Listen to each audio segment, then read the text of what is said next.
Em nome do Pai, e do Filho, e do Espírito Santo. Amém.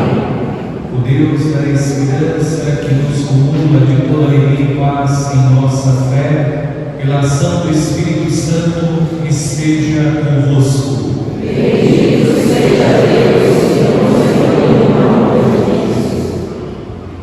Irmãos e irmãs, reconheçamos os nossos pecados para celebrarmos dignamente os santos mistérios.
Senhor, venha sobre nós a força do Espírito Santo, para que com firmeza de coração possamos acolher vossa vontade e testemunhá-la por uma vida santa.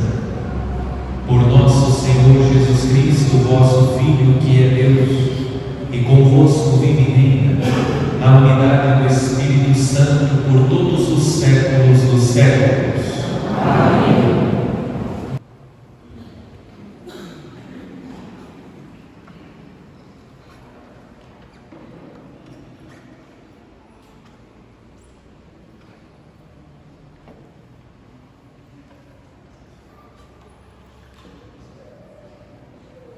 Leitura dos Atos dos Apóstolos. Enquanto a bola estava em Corinto, Paulo atravessou as regiões montanhosas e chegou a Éfeso. Ali encontrou alguns discípulos e perguntou-lhes: Vós recebestes o Espírito Santo quando abraçastes a fé? Eles responderam: Nem sequer ouvimos dizer que existe o Espírito Santo. Então Paulo perguntou: Que batismo vós recebestes? Eles responderam: O batismo de João. Paulo disse-lhes: João administrava o batismo de conversão, dizendo ao povo que acreditasse naquele que viria depois dele, isto é, em Jesus. Tendo ouvido isso, eles foram batizados no nome do Senhor Jesus. Paulo impôs-lhes as mãos e sobre eles desceu o Espírito Santo. Começaram então a falar em línguas e a profetizar. Ao todo eram uns 12 homens.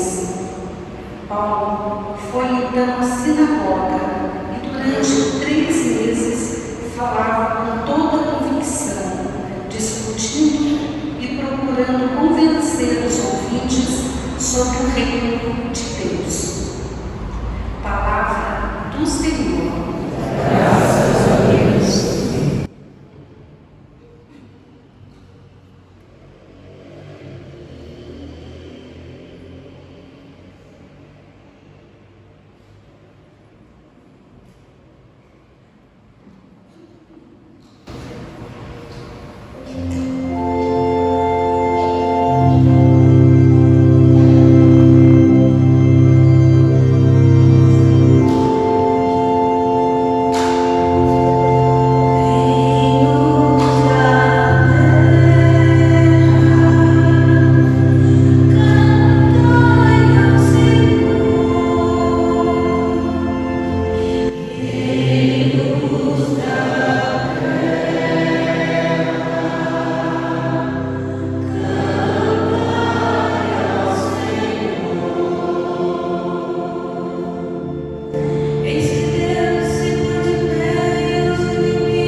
está sentado à direita de Deus Pai.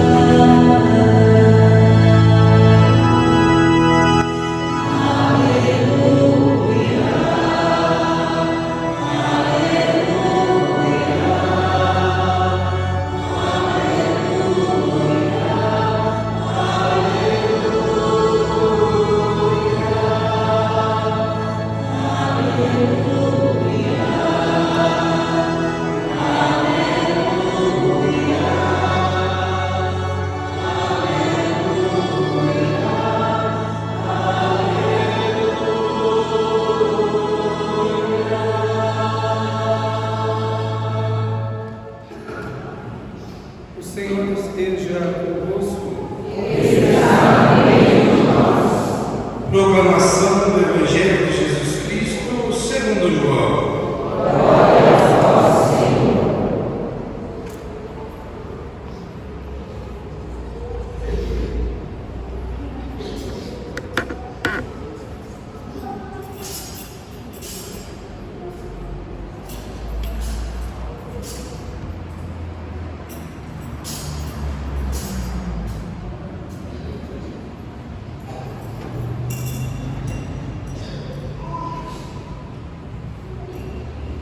Naquele tempo, os discípulos disseram a Jesus: Eis agora falas claramente e não usa mais figuras.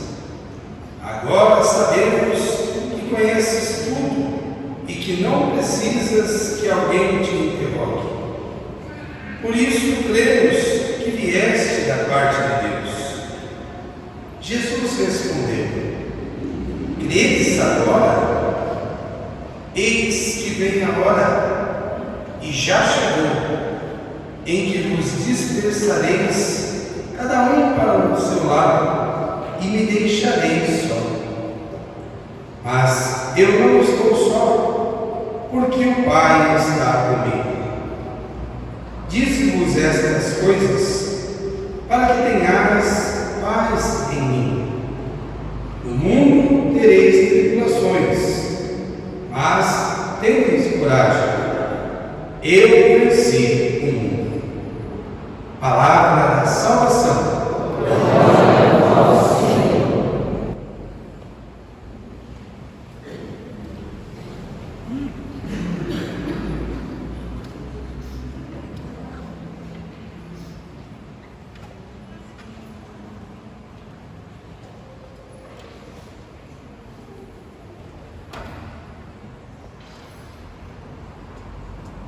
Caríssimos irmãos e irmãs, celebramos nesta noite o quarto dia da novena do Espírito Santo. Nesta data, a Igreja faz memória, trata-se de uma memória facultativa de Nossa Senhora de Fátima. Sendo assim, nos unimos a todos aqueles que hoje celebram este título de Nossa Senhora, a Virgem que apareceu aos pastorinhos, e sobretudo Nossa Senhora, nas suas aparições, pede que nós rezemos. E nós estamos, durante estes dias, rezando, vivendo este tempo de oração, em preparação à solenidade de Pentecostes. Nós estamos na semana que nos prepara diretamente para a festa de Pentecostes. Nós seguimos com a leitura do discurso de despedida. No texto desta segunda-feira, da 7ª semana da Páscoa, Jesus no Evangelho adverte os discípulos dizendo que eles encontrarão muitas tribulações, mas devem ter coragem, pois Jesus venceu o mundo. Essa é uma frase que nós devemos trazer para o coração.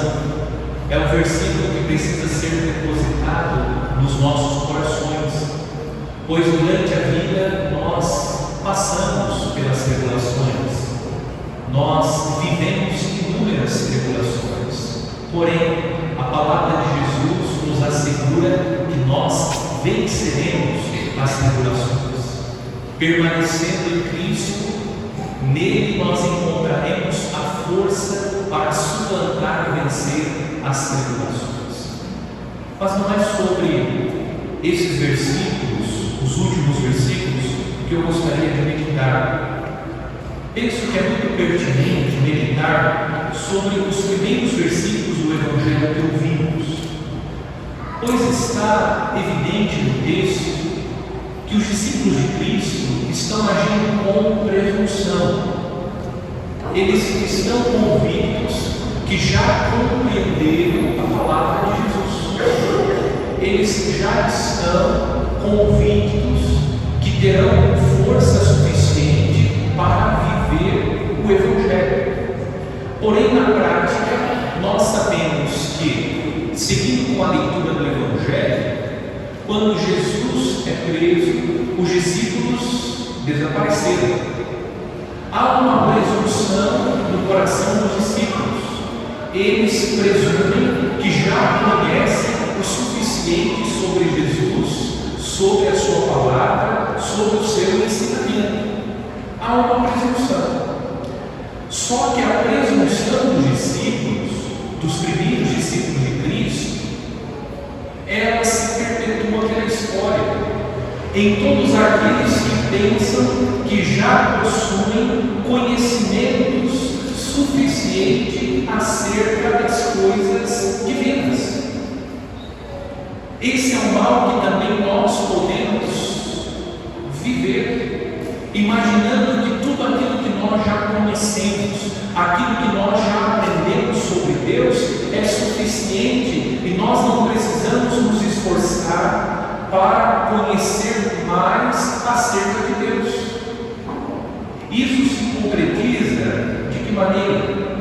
Quando nós somos convidados para participar de um retiro, quando nós somos convidados para participar de um encontro, quando nós somos convidados para participar de uma formação, como nós temos a presunção de que já sabemos o suficiente sobre Deus, nós não queremos participar, nós não aceitamos o convite, porque nós temos no coração a presunção de pensar que nós já sabemos tudo aquilo que precisamos saber a respeito de Deus. Isso é soberbo.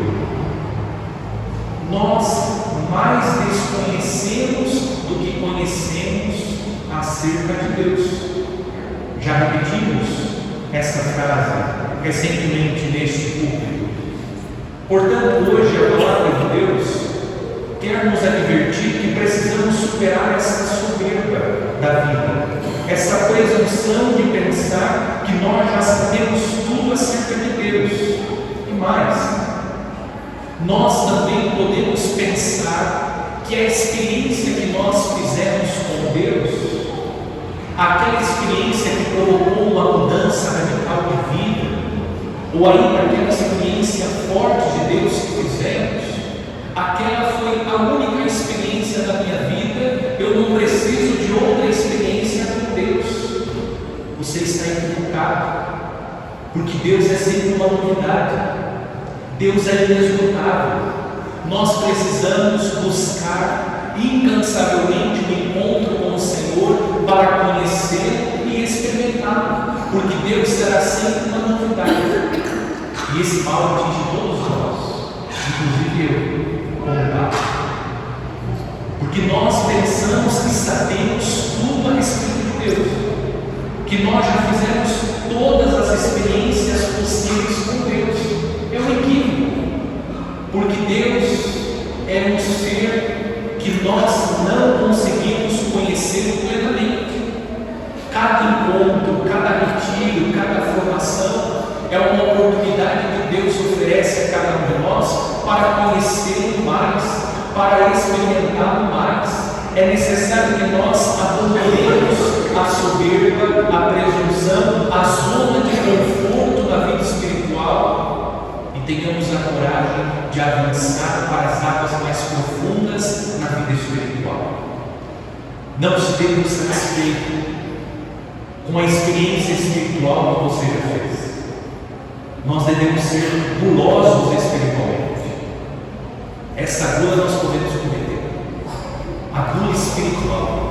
querer sempre conhecer mais, experimentar mais. A gula de comer é o pecado, essa nós temos que nos afastar. Mas a gula espiritual, esse desejo de querer experimentar mais e mais as maravilhas de Deus, isso não deve cessar no nosso coração. Nós devemos ter clareza que Deus é sempre desconhecido, que nós devemos buscar incansavelmente para conhecê-lo mais e mais, que Deus é o ser que eu preciso buscar para experimentá-lo cada vez mais, porque Deus será sempre uma novidade. Ponto final. Deixe de ser presunçoso. Quando você for convidado para participar de um retiro, de uma formação, de uma novena, não pense que você já sabe tudo de Deus, que aquilo que você sabe, que a experiência que você fez já é suficiente, porque quando vir a tribulação é que você vai ver se de fato você já está maduro na fé. O que aconteceu com os discípulos? Fugiram. Eles estavam cheios de si, imaginando que já conheciam tudo a respeito de Jesus. Quando chegou a hora da cruz, fugiram. Quanto mais nós conhecemos, quanto mais nós experimentamos as maravilhas de Deus, mais robustos espiritualmente ficamos e temos mais força, vigor espiritual para suportar as cruzes deste mundo. Aqui está o segredo para suportar as tribulações.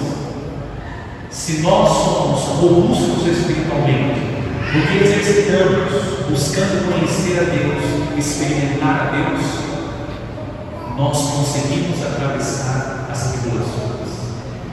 O texto dos Atos dos Apóstolos descreve o apóstolo São Paulo impondo as mãos sobre alguns discípulos que ouviram a pregação do Evangelho, se tornaram discípulos de Cristo, estão em Éfeso, mas ainda não receberam o Espírito Santo.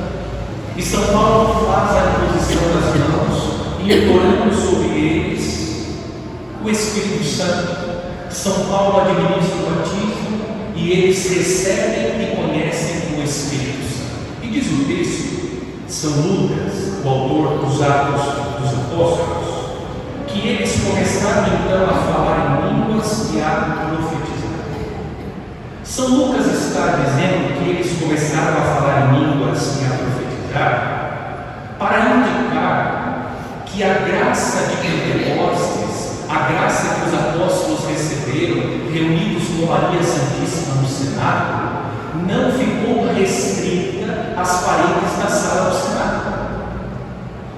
A descrição é absolutamente a mesma que nós encontramos no capítulo 2 dos Atos dos Apóstolos. Nós ouviremos no domingo São Lucas descrevendo a cena do derramamento do Espírito sobre os apóstolos no cenáculo. E um dos sinais da presença do Espírito: começarão a falar em línguas. Hoje, São Paulo está comunicando o Espírito Santo pela imposição das mãos e eles começam a falar em línguas.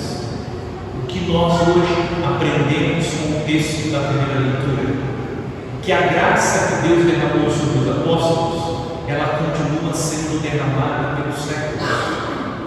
Nós já dissemos durante a novena que na liturgia da igreja a sala de Pentecostes se prolonga na história, e a graça que eles receberam, os primeiros discípulos, nós também recebemos, e nós podemos contemplar, lendo a Escritura, a transformação de vida que ocorreu na vida dos apóstolos, dos primeiros discípulos.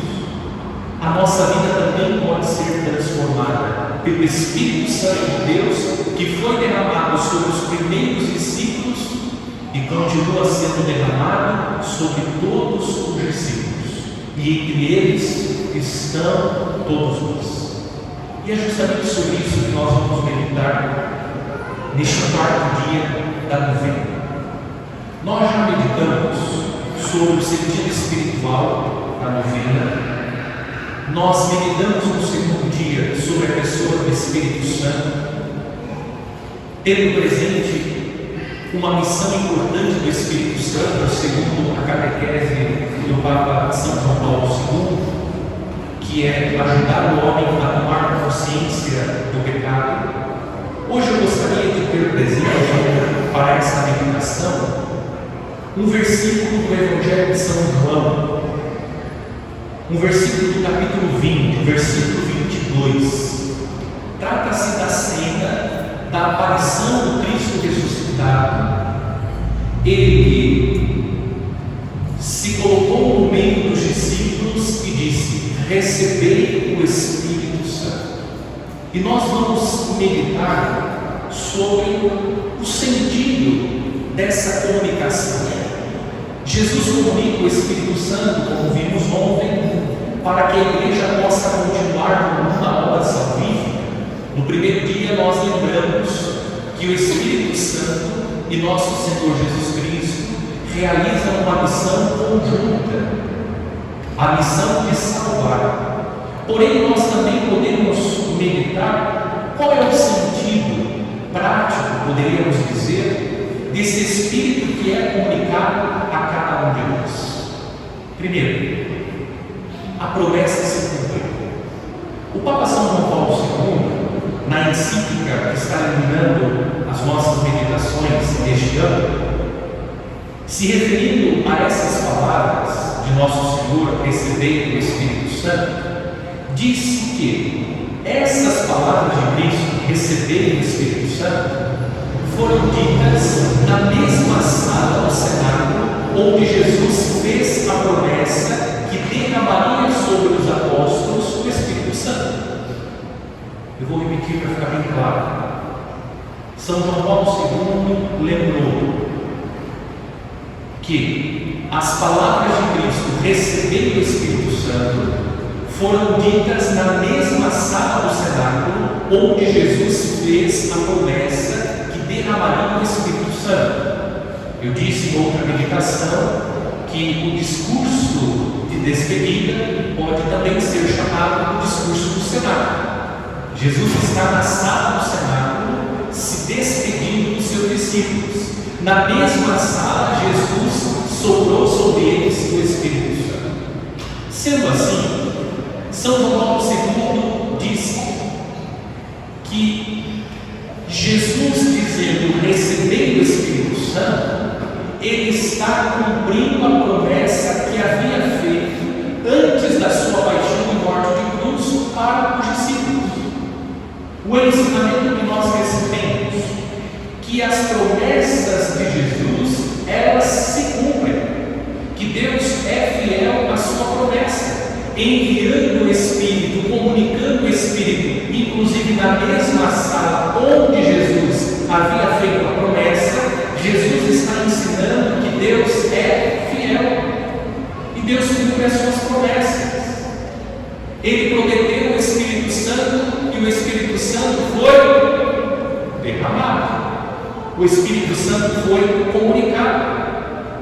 O Espírito Santo comunicado revela a fidelidade de Deus.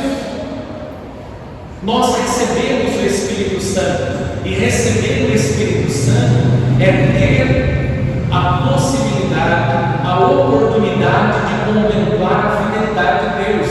E mais, o Espírito Santo nos convence sobre a fidelidade de Deus. Nós somos infiéis, mas Deus é fiel. Ele prometeu e o Espírito Santo foi derramado. Segundo ponto, Jesus, para comunicar o Espírito, soprou sobre eles. Jesus sopra o Espírito Santo. O gesto de Jesus é o mesmo gesto que está na origem do homem, no livro do Gênesis.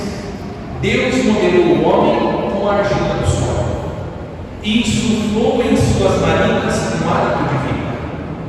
E o homem se tornou um ser vivente. Jesus está reproduzindo o mesmo gesto que está na origem do homem. Quando Deus cria o homem, Deus insuflou insuflou, soprou sobre as narinas do homem o hálito da vida. O gesto de Jesus é um gesto que reproduz o gesto da criação. O Evangelho de São João é o Evangelho da nova criação. Lembra do início do Evangelho de São João?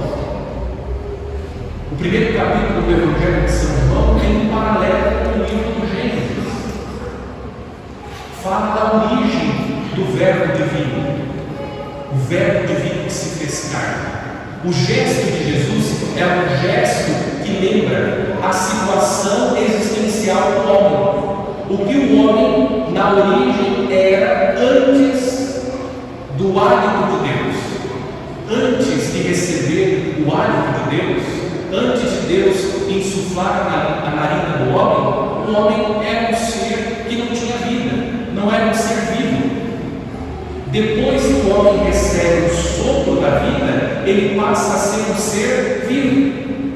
O que Jesus está fazendo? Jesus está comunicando ao homem que está morto. Ele está vivo, mas está morto espiritualmente, porque ele estava nas garras do mal, nas garras do pecado. O homem estava fadado à morte eterna. É necessário, como Jesus ensina, que ele passe pelo mistério da cruz para que o Espírito seja derramado. E é o Espírito Santo que vai comunicar vida nova. O homem que estava morto agora recebe o sopro da vida nova. Nosso Senhor comunica essa vida nova. É o ato da recriação de Deus. Deus está recriando o homem que foi expulso do paraíso e estava fadado à morte. Deus está insuflando novamente na narina do homem o hálito, agora é o hálito da vida nova, porque o homem estava fadado à morte eterna. O Espírito Santo comunica vida nova.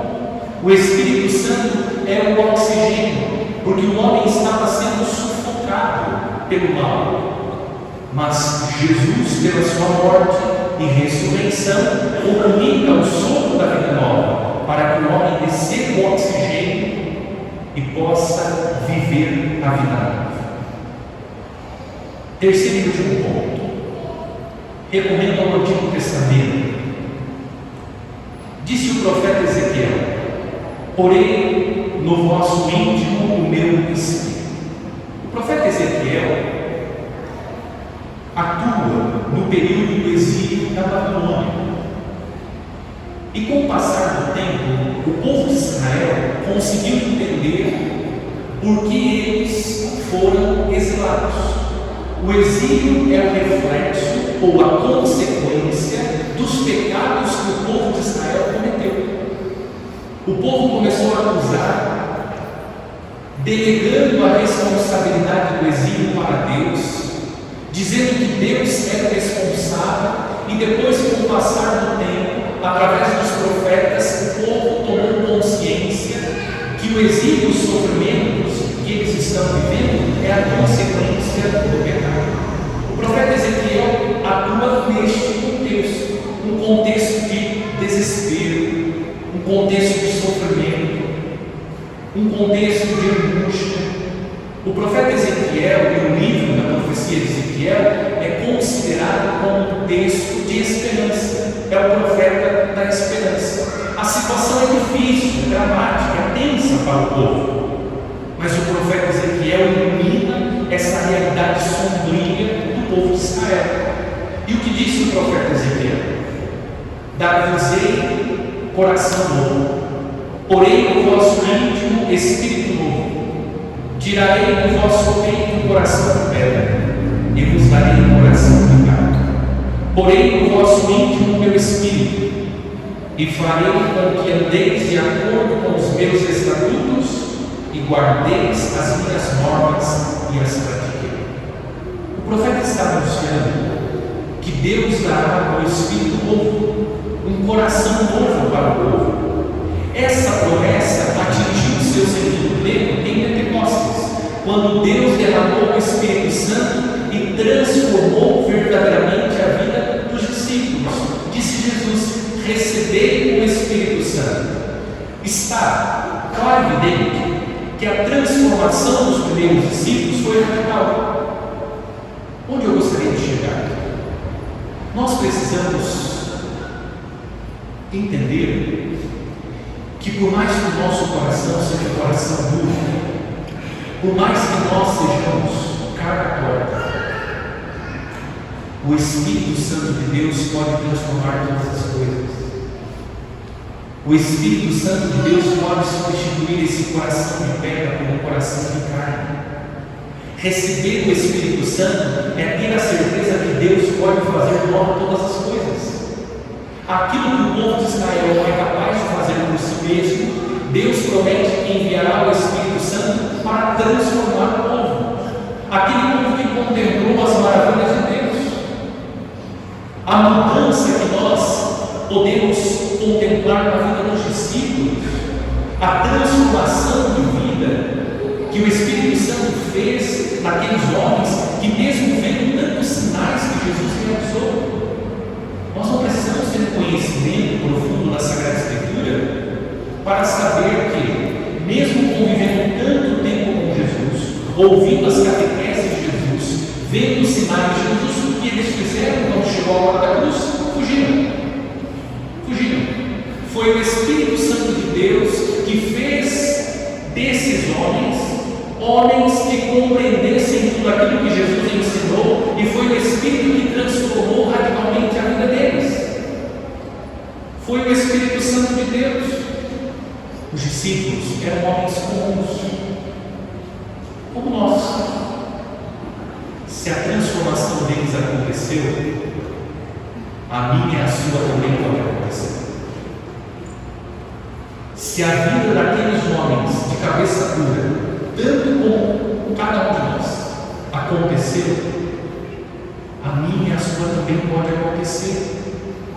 E há uma informação muito interessante do Evangelho, que às vezes passa despercebido pelos nossos olhos. Vamos lembrar a passagem do capítulo 20 do Evangelho de São João. Jesus, posto no meio deles, diz: a paz esteja convosco, recebei o Espírito Santo. Diz São João que as portas estavam fechadas por dentro dos judeus. Quando Jesus apareceu a primeira vez, eles saíram pregando o Evangelho? Não. Diz São João, 8 dias depois, novamente, pôs-se no meio deles e disse: a paz esteja convosco. Estava lá também. Depois da segunda aparição, eles saem pregando o Evangelho. Qual é o sentido espiritual? Nós somos como eles.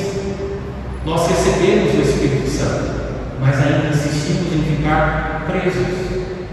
Cada um de nós tem o seu processo, e Deus respeita o nosso processo. O que nós precisamos aprender neste quarto dia? Que Deus não desiste de nós, que o Espírito Santo não desiste de cada um de nós. Deus está sempre à procura, o Espírito Santo está sempre à procura de cada um de nós para nos transformar, para que a mudança radical de vida aconteça. Quando você vacilar, quando você cair, quando você tropeçar, quando você se rebelar contra Deus, se recorde, mesmo sendo quem sou, Deus não existe. O Espírito Santo há de fazer de mim uma criatura nova. O Espírito Santo de Deus há de transformar a minha vida, mesmo cometendo os erros mais graves que nós podemos cometer. O Espírito Santo está sempre disponível e pronto para fazer nova todas as coisas. Nós precisamos confiar no poder transformador do Espírito Santo. Vamos receber o Espírito Santo. Lembro mais uma vez, a graça de Pentecostes não ficou restrita às paredes da sala do Senado. Ela continua sendo derramada. Nós já recebemos o Espírito Santo do batismo. A efusão do Espírito aconteceu no dia da confirmação, e essa efusão continua acontecendo. Deixemos que o Espírito Santo renove. Não tenhamos também a presunção de pensar que nós não precisamos de transformação, de conversão, de mudança de vida. Todos precisamos. Temos as nossas imperfeições, mas não olhe para si com esse olhar de fracasso. como alguém que não consegue sair do atoleiro. Talvez você está, talvez nós estejamos no atoleiro, mas tenha certeza que o Espírito Santo de Deus pode fazer nova todas as coisas. Confiemos aos cuidados do Espírito Santo, para que Ele nos transforme, para que Ele faça de nós uma criatura nova. Que o Espírito Santo seja olheiro e vai modelando a nossa vida. E não nos esqueçamos, cada um de nós tem um processo, e esse processo é respeitado por Deus. Só não desista, persevere, permaneça firme e deixe Deus fazer a parte dele e faça a sua, porque a mudança vai acontecer. Deus vai fazendo nova todas as coisas. Deus é paciente conosco. Nos abandonemos nas mãos de Deus, para que Ele, o grande oleiro, possa fazer de cada um de nós. Oxalá, terminando essa novena, nós possamos sair criaturas novas, abandonando algumas coisas que precisamos abandonar, mudando alguns hábitos que temos que precisam ser mudados. Oxalá o Espírito Santo nos conceda essa graça.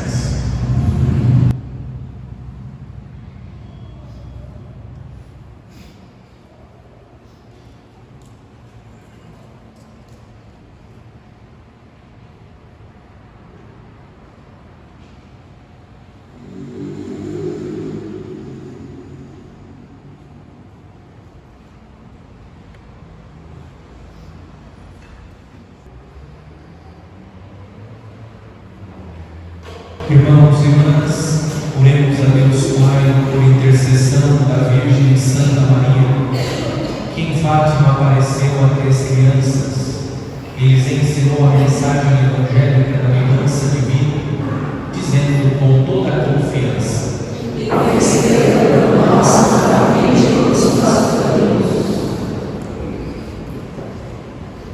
Santa Igreja, esposa de Cristo, para que acolha como uma virgem prima a palavra divina e, como ela, conserve o ardor da caridade.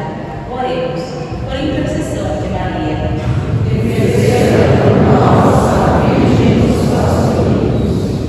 Pelo nosso país, pelas nações de todo o mundo, para que veja nascer uma nova terra, onde não haja mais morte, nem luto, nem miséria.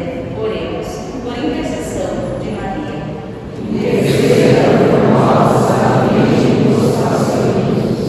Pelos que vivem o grande mistério da dor, para que a fortaleza da Virgem Maria junto à cruz lhes levante e robusteça a esperança. Oremos por intercessão de Maria.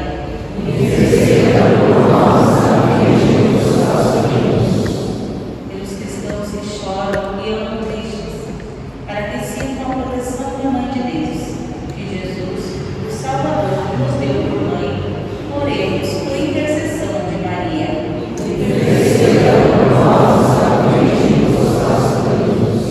Pelos que avançam na fé com a Virgem Maria, para que o Espírito os ensine a imitar a Cristo, de quem ela foi a imagem mais perfeita. Oremos por intercessão de Maria.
Senhor. O Senhor esteja convosco. Orações ao alto. Demos graças ao Senhor nosso Deus. Na verdade, é digno e justo, é nosso dever e salvação darmos graças, sempre e em todo lugar, Senhor Pai Santo, Deus eterno e todo-poderoso, por Cristo, Senhor nosso. Tendo subido ao mais alto dos céus e sentando-se à vossa direita, Ele derramou o Espírito Santo prometido sobre os filhos e filhas de adoção. Por isso, agora e sempre, com grande devoção, nós nos aclamamos unidos a todos os coros dos anjos, cantando a uma só voz.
bênção de ação de graças e o deu a seus discípulos, dizendo: Tomai todos e bebei. Este é o cálice do meu sangue, o sangue da nova e eterna aliança, que será derramado por vós e por todos, para a remissão dos pecados. Fazem isto em memória de mim.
Mistério da fé.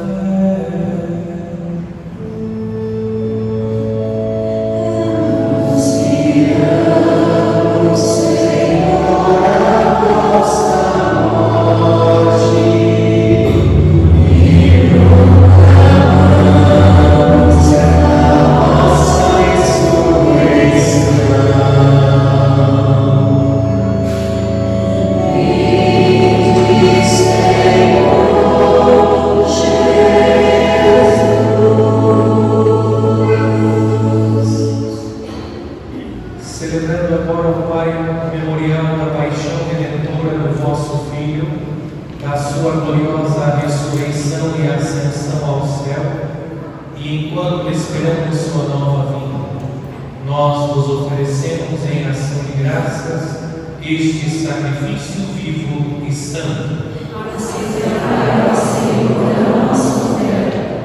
Olhai com bondade a oração da vossa Igreja e reconhecei nela o sacrifício que nos reconciliou convosco.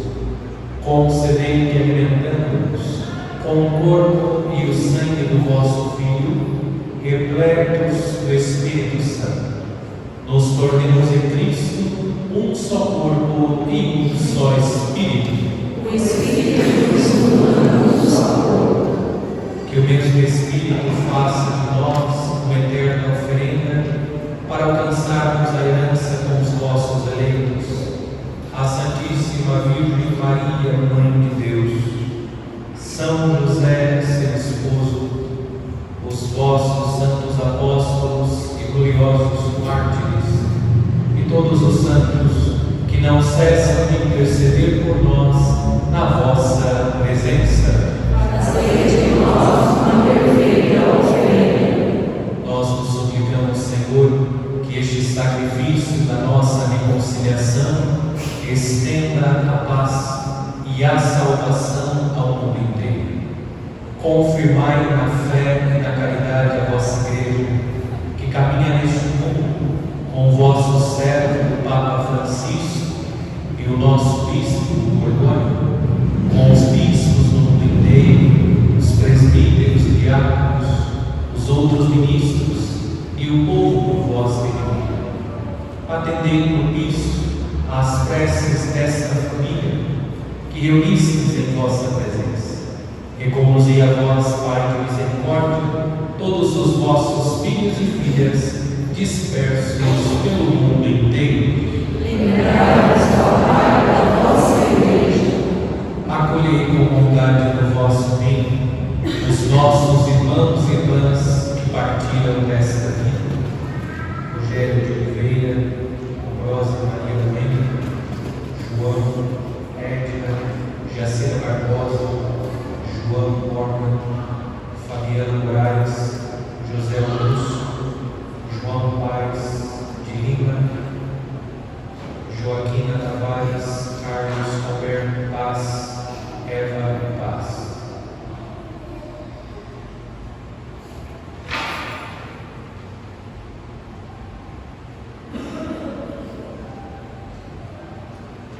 e todos os que morreram na vossa amizade. Unidos a eles, esperamos também nós saciarmos eternamente da vossa glória por Cristo, Senhor nosso. Por Ele dais ao mundo todo bem e toda graça.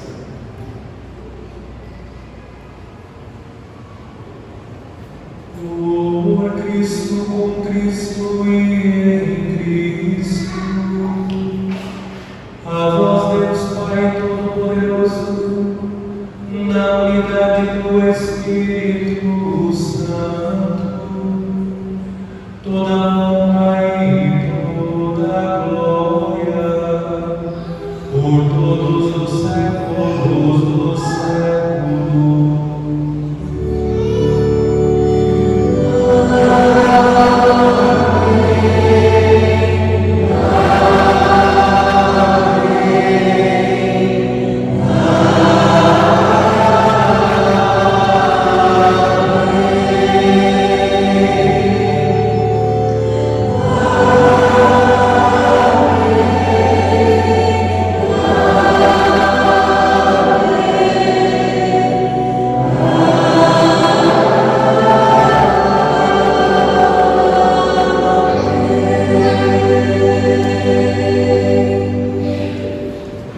O Senhor nos comunicou o seu Espírito com a confiança e liberdade de filhos e filhas, digamos juntos: Pai nosso que estás nos céus, santificado seja o vosso nome, venha a nós o vosso reino, seja feita a vossa vontade, assim na terra como no céu. O pão nosso de cada dia nos dai hoje. Perdoai as nossas ofensas, assim como nós perdoamos a quem nos tem ofendido. E não nos deixeis cair em tentação, mas livrai-nos do mal. Livrai-nos de todos os males, ó Pai, e dai-nos hoje a vossa paz. Ajudai-nos pela vossa misericórdia, sejamos sempre livres do pecado e protegidos de todos os perigos, enquanto aguardamos a feliz esperança e a vinda do nosso Salvador, Jesus Cristo.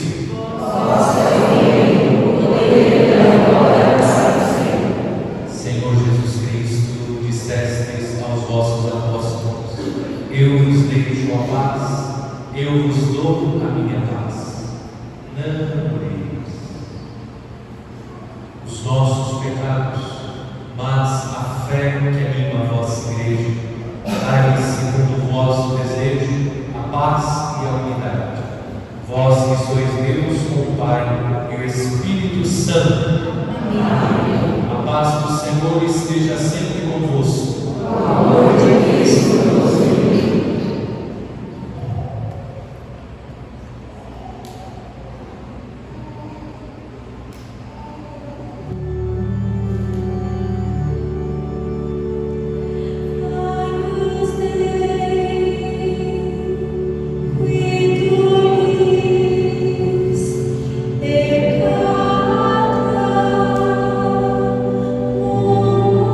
Thank you.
Felizes os convidados para o banquete nupcial do Cordeiro. Eis o Cordeiro de Deus que tira o pecado do mundo. Senhor, eu não sou digno de que entreis em minha morada, mas dizei uma palavra e serei salvo.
nós vos pedimos, permanecendo com misericórdia junto ao vosso povo e fazei passar contigo para a nova vida aqueles que iniciastes nos mistérios celestes. Por Cristo nosso Senhor. Amém. Amanhã, quinto dia da novena, missa às 19h30. O Senhor esteja convosco. Está no meio de nós. Inclinados para receber a bênção. Deus, que pela ressurreição do seu Filho único vos deu a graça da redenção e vos tornou seus filhos, vos conceda a alegria de sua bênção. Amém. Deus, que pela redenção de Cristo vos concedeu o dom da verdadeira liberdade, por sua misericórdia vos torne participantes da herança eterna. Amém. E vivendo agora retamente, possais no céu unir-vos a Deus, para o qual pela fé já ressuscitastes do batismo. Amém. E a bênção de Deus Todo-Poderoso, Pai e Filho e Espírito Santo desça sobre vós e permaneça para sempre. Amém. A alegria do Senhor seja a vossa força e de paz que o Senhor nos acompanhe.